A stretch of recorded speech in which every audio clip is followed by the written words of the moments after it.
러시아가 우크라이나를 침공한 지 50일이 지났습니다. 전쟁이 장기화되면서 피해도 심해지고 있는데요.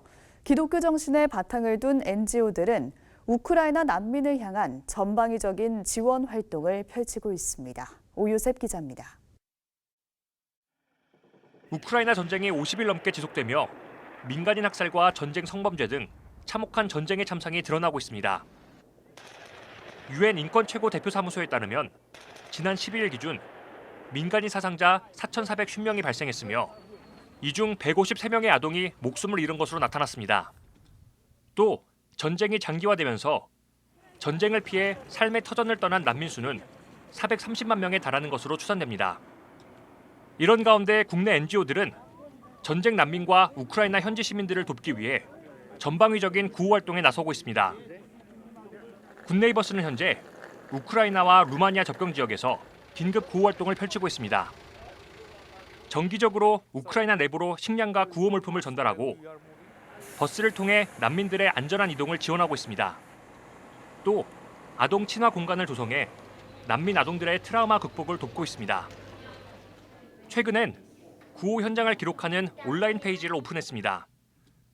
우크라이나 지원 활동 내용과 모금 현황 등을 투명하게 공개하고 현장 소식을 지속적으로 업데이트해 전후 재건 과정까지 지속적인 관심과 지원이 이어질 수 있도록 하기 위해서입니다. 지금까지는 비교적 단기간 체류하는 난민들을 좀 지원하는 양상이었다고 하면 조금씩 난민들의 장기 체류를 염두에 두고 대비하는 모습들을 좀 보이고 있고요. 앞으로 유입되는 난민들의 경우에는 정착을 위한 더 많은 지원들이 필요할 것으로 예상이 되고 있습니다. 이들이 전쟁을 겪기 전에 평범한 일상으로 돌아갈 때까지 굿네이버스는 함께할 것이고, 월드비전도 긴급 식량과 생필품을 전달하는 등 다양한 지원 사업을 펼치고 있습니다. 월드비전은 아동들은 전시 상황에서 폭력과 착취 등에 쉽게 노출된다며 아동들에 대한 집중적인 지원이 필요하다고 강조했습니다.